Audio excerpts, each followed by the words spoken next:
भारत पर हूणों के आक्रमण को रौंदने वाला हिंदू योद्धा। नमस्कार दोस्तों, सनातन मिस्ट्री में आप सभी का एक बार फिर से स्वागत है।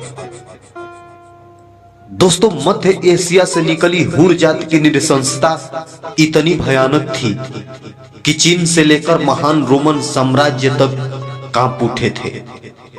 इस अकेली बर्बर जाति का आतंक इतना था कि उसने उस समय के किसी भी बड़े साम्राज्य को रौंदे बिना नहीं छोड़ा।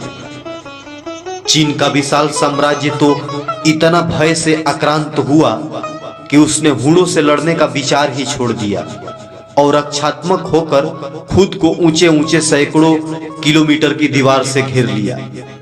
दोस्तों, जो चीन की दीवार बनी है वह हूणों के डर से ही बनी हुई है। जब चीन आत्मसमर्पित हुआ तो ये हूण अपनी एक टुकड़ी के साथ यूरोप की ओर दौड़ पड़ा। अटीला नाम के उसके सेनापति ने पोलैंड को मिट्टी में मिला दिया। फिर एक एक कर यूरोप के बाकी देशों में खून की नदियां बहा दी। इन हूणों के कारण विशाल रोमन साम्राज्य मिट्टी में मिल गया। दोस्तों, इस विजय उन्माद में उन हूणों की टुकड़ी ने भारत का भी रुख किया और गांधार प्रदेश पहुंच गए और गांधार प्रदेश में भी अत्याचार किए और कब्जा भी कर लिए। वहां पर विजय प्राप्त कर जब वो सिंध को निगलने के लिए आगे बढ़े तो वहां उसे रोकने के लिए सनातनी कुमार गुप्त का महान प्रतापी राज्य खड़ा था। दोस्तों, कुमार गुप्त ने इन बर्बर हूणों के समूल नाश के लिए किसी और सेनापति को न भेजकर अपने पुत्र राजकुमार अस्कंद को भेजा। हूणों के विशाल और बर्बर टोली को अस्कंद गुप्त ने रौंद दिया और जब वो हूणों पर विजयी होकर पाटलिपुत्र लौटे तो वहां उनके स्वागत में वृद्ध पिता कुमार गुप्त ने अश्वमेघ यज्ञ किया। फिर कुमार गुप्त के स्वर्गवासी होने के बाद अस्कंद गुप्त भारत के सम्राट बने। अस्कंद गुप्त के शासन के उत्तरार्ध में हूणों ने फिर से अपनी शक्ति संकलित की और खिंखिल नाम के सेनापति के नेतृत्व में फिर से भारत पर हमलावर हो गया। भारत की सेना शुरू में जब परास्त होने लगी तो अस्कंद गुप्त स्वयं ही सेना का संचालन करने पश्चिम भारत की ओर चल पड़े। उधर वो युद्ध में हूणों से जूझ रहे थे और इधर उनके धूर्त भाई पुरुगुप्त ने सत्ता पर छल से कब्जा कर लिया।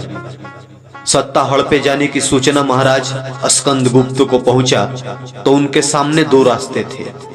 एक था कि वापस जाकर अपने सौतेले भाई से वापस सत्ता छीन ले और दूसरा ये कि हूणों को युद्ध में धूल चटाए।